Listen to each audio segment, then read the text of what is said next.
Hola, para acabar la semana temática que estamos haciendo en el canal de Facebook sobre grandes plagios de melodías, teníamos que terminar con uno de los casos más complicados que tenemos en la industria de la música, que es el caso que tuvo de ver con The Bittersweet Symphony, porque aún hoy en día hay mucha controversia y mucha información falsa sobre quién es el verdadero autor de la canción. Primero vamos a hacer un rastreo a ver hasta dónde se remonta el origen de la canción y luego vamos a ver qué historia hay detrás de la enorme lucha de derechos de autor que ha habido durante la canción en los años posteriores al que saliera. Primero tenemos la canción de deber de Bittersweet Symphony, que es un riff muy famoso que es por el que todo el mundo la reconoce. Ese riff originalmente pertenecía a una grabación de finales de los 60 de Adam Luke, que hacía versiones sinfónicas de los Rolling Stones. Adam Luke, aparte de grabar estas versiones sinfónicas, fue el primer manager que tuvieron los Rolling Stones profesional. Era, además de manager, era el productor del grupo, entonces era realmente el que había hecho estas versiones sinfónicas que son las que se usaron en Bittersweet Symphony. Esa versión evidentemente viene de una canción original de los Rolling Stones en 1965 que es The Last Time, y ahí hasta donde nos remontamos al origen de la melodía de Bittersweet Symphony. Otra controversia viene porque la canción de The Last Time de los Rolling Stones en 1965 tampoco era 100% una canción de ellos, porque ellos habían tomado como base una canción clásica de gospel de finales de los años 50 que se llama This May Be The Last Time. El problema es que de toda la canción original desde el principio, que es This May Be The Last Time, no tenemos claro quién es el autor.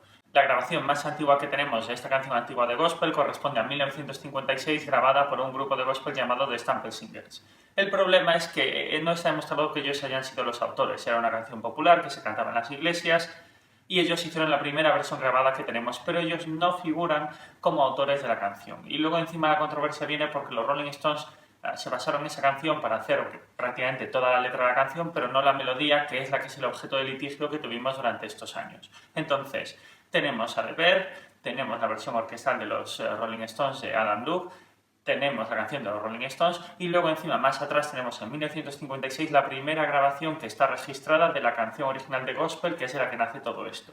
Realmente The Verve, en el sentido práctico de la palabra, nunca había copiado la canción original porque ellos originalmente ya habían pedido permiso a Alan Luke Oldham para usar su versión instrumental y él les había dado el visto bueno. Habían solicitado usar 5 notas de manera repetitiva como base de la canción y realmente ellos hicieron una canción completamente nueva. Bittersweet Symphony es una canción muy compleja, tiene unas 50 pistas de música, de las cuales por un lado tenemos una pista con las 5 notas famosas de la canción instrumental de los Rolling Stones, pero tenemos otras 49 pistas de sonido que fueron compuestas por The Verve. Y luego tenemos la letra, que es completamente escrita por Richard Ashcroft. Entonces, no está claro que haya sido un plagio. El problema realmente viene cuando esa canción se convierte en un himno generacional y empieza a generar muchísimo dinero. Ahí es cuando empiezan las luchas de abogados.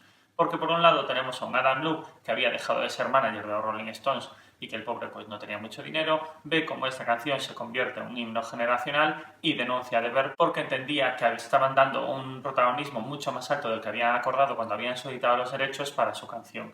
No fue el único que los demandó porque también Alan Klein también los había demandado por la canción, porque bueno, eso es una historia muy complicada que vamos a repasar. El caso es que la primera demanda que prospera es la de Alan Klein y no la de Adam Luke Oldham, porque Alan Klein era el verdadero propietario de los derechos de las canciones de los Rolling Stones antes de 1970.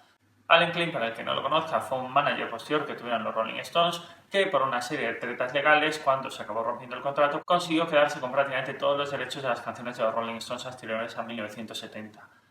Para lo cual estuvieron durante muchos años a pleitos. Y esta canción de Last Time de los Rolling Stones era de 1965, con lo cual realmente Alan Klein era el propietario de los derechos de la canción de los Rolling Stones y no eran los Rolling Stones.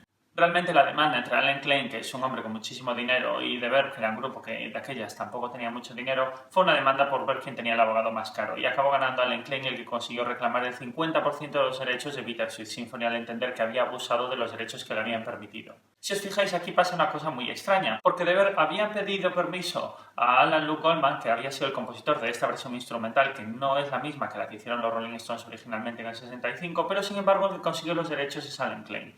Esto es así porque Alan Klein ya en su día había demandado a Alan Luke Oldham por los derechos de estas versiones instrumentales que había hecho a finales de los 60 y por el cual había acabado perdiendo todos los derechos que tenía sobre las canciones. La controversia viene porque Alan Luke Oldham seguía siendo el propietario de las notas y no de la canción. Así que por un lado tenemos a The Verve, que ha hecho la canción, tenemos a Alan Luke Oldham, que ha hecho las 5 notas famosas pasadas a versión instrumental, del cual él sigue siendo el propietario, y tenemos la canción original de los Rolling Stones y la canción original de la cual los derechos es Alan Klein, antiguo manager de los Rolling Stones. Sea como fuere, él consigue quedarse con el 50% de los derechos. ¿Y qué pasa? El problema es que la canción va más y se convierte en una auténtica fábrica de dinero.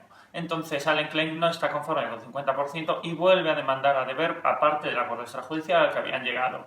Y aquí es cuando la cosa se torna muy complicada, porque por un lado Allen Klein reclama con razón que él es el dueño de la canción original de los Rolling Stones, pero que también es dueño de la versión instrumental que se había hecho posteriormente, aunque no es dueño de las 5 notas concretas. Por el otro lado tenemos a Andrew Luke Oldham, que es el dueño de las 5 notas, y tenemos a The Verve, que reclaman que habían pedido permiso, lo cual ya habían tenido que llegar a un acuerdo por incumplimiento, pero ellos reclaman que la canción original de los Rolling Stones a su vez se basaba en una canción antigua de gospel de la cual ni siquiera se conoce la autoría y de la cual ellos tampoco llegaron a pagar ningún tipo de derechos. Increíblemente, la demanda termina cuando Allen Klein consigue el 100% de los derechos de la canción Bittersweet Symphony. Esto es muy sorprendente, pero aquí tenemos dos hechos. El primero y el más importante es que él tenía los abogados más caros. Y la segunda es que, aunque si bien la canción de los Rolling Stones estaba basada en la canción de gospel había sido el inicio acreditado de la gran parte de la letra de The Last Time, pero no de la melodía, la cual fue reescrita por Keith Richards y Mick Jagger. Así que finalmente, tras un complejo acuerdo, quedaban Mick Jagger y Keith Richards como compositores de Bittersweet Symphony acreditados, pero Allen Klein como propietario de los derechos de la canción, como persona propietaria de los derechos anteriores a 1970 de los Rolling Stones. Veis que aquí hay muchas personas en juego, un complejo proceso legal que no se sabe muy bien y vais a leer un montón de veces esta historia de una manera un tanto contradictoria, se lee mucho, se leen muchas cosas que no son del todo correctas y esta es la historia verdaderamente complicada que tenemos detrás de toda esta canción. Os preguntaréis cómo puede ser que The Verve acabase llegando a un acuerdo extrajudicial para ceder el 100% de los derechos.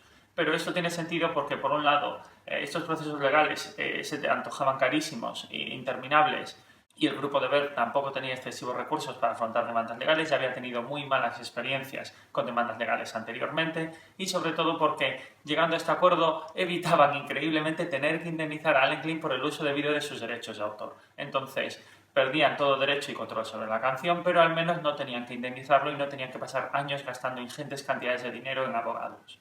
El momento más surrealista vino cuando Bittersweet Symphony acabó nominada al Grammy a Mejor Canción del Año, y en ese momento acabaron nominados Keith Richards y Mick Jagger por una canción que ni siquiera habían compuesto. Ese es el origen por el que mucha gente cree que ellos fueron los compositores reales de la canción, pero realmente detrás no hay más que un proceso legal. Tanto Mick Jagger como Keith Richards en el pasado han hecho varias declaraciones respecto a todo este proceso legal tan complejo en el que se han visto inmersos y ellos no tenían ninguna intención de verse en estos rollos y no lo consideran correcto. Adam Luke Oldham, que en el fondo había sido el compositor de esas 5 famosas notas, no ve un duro y el pobre también lo ve muy frustrante. Y el grupo de Verve, pues ya os podéis imaginar cómo ha quedado. Entonces, bueno, me apetecía repasar esta historia por la semana temática que estamos haciendo en Facebook sobre los robos de melodías y porque en muchísimos sitios vais a ver o una historia que no es del todo correcta sobre esta canción o una historia que no es del todo completa sobre esta canción. Entonces, bueno, espero que os haya interesado. Ya sabéis, tenéis que darle like si os gusta, suscribiros para esos temas de música y otro día pues hablamos de otro caso. Así que venga, chao.